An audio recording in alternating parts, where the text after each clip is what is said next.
আজকে আমি গরুর মাংস রান্না করব। এদিকে আমি এই যে আদা বাটা, রসুন বাটা, কাঁচা জিরা বাটা নিয়ে নিলাম আর দিয়ে দিলাম হলুদের পাখি,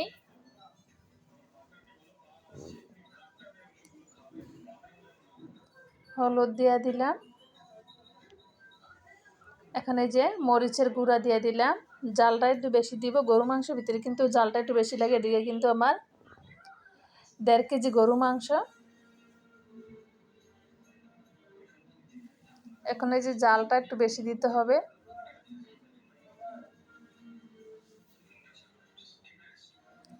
ধনিয়া পাখি দিয়ে দিলাম আমি।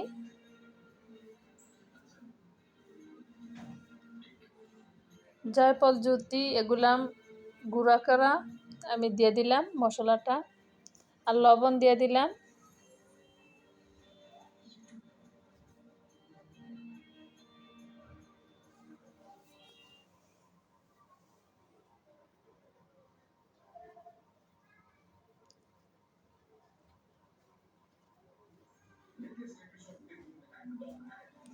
এখন এই যে গরম মশলা দিয়ে দিলাম, এলাচ, লং, আর দিয়ে দিলাম পেঁয়াজ কুচি দিয়ে দিলাম, আর যে সরিষার তেল দিয়ে দিলাম। সরিষার তেল দিয়ে ভালো করে মাখায়া তা আমি 10 মিনিট থিয়ে দিব। তারপর ওদিকে আমি পাতিলা বসাবো আর তেল দিব।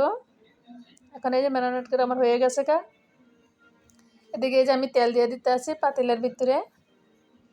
এই যে পেঁয়াজ দিয়ে দিলাম, এখন দারচিনি তেজপাতা দিয়ে দিলাম। পেঁয়াজটা যে আমার লাল হয়ে গেছে। এখন এই যে গরু মাংসটা দিয়ে দিব। যত ভালো করে কষাবেন তত গোস্তটা খেতে কিন্তু অনেক ভালো লাগবে। এই যে দেখছেন পানি উঠে গেছে, আবার ঢাকনা দিয়ে ডেকে দিয়ে দিব। ভালো করে কষালে কিন্তু গরু মাংসটা নরম হয়। আর আমি ওদিকে আবার পাতিলে আমি গরম পানি দিয়ে দিব। এই যে দেখছেন আমি কষাইতে কষাইতে একদম জলটা শুকিয়ে নিয়েছি। এখন গরম পানি ইউজ করব।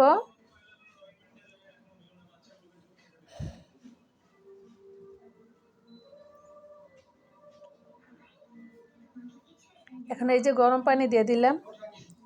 কোনো সময় ঠান্ডা পানি দিবেন না, গরম পানি সবসময় ইউজ করবেন গরু মাংসের ভিতরে। ঢাকনা দিয়ে ডেকে দিলাম। এখন এই যে দেখছেন মাংসটা আমার কিছুটা হয়ে গেছে। এখন এই যে গরম মশলা দিয়ে দিলাম, টালা জিরা পাখি দিয়ে দিলাম। মাশাল্লাহ জটফট হয়ে গেছে গা আমার এই যে গরুর মাংসটা রান্না। কালারটা কীরকম আছে দেখছেন, মাশাল্লাহ অনেক সুন্দর।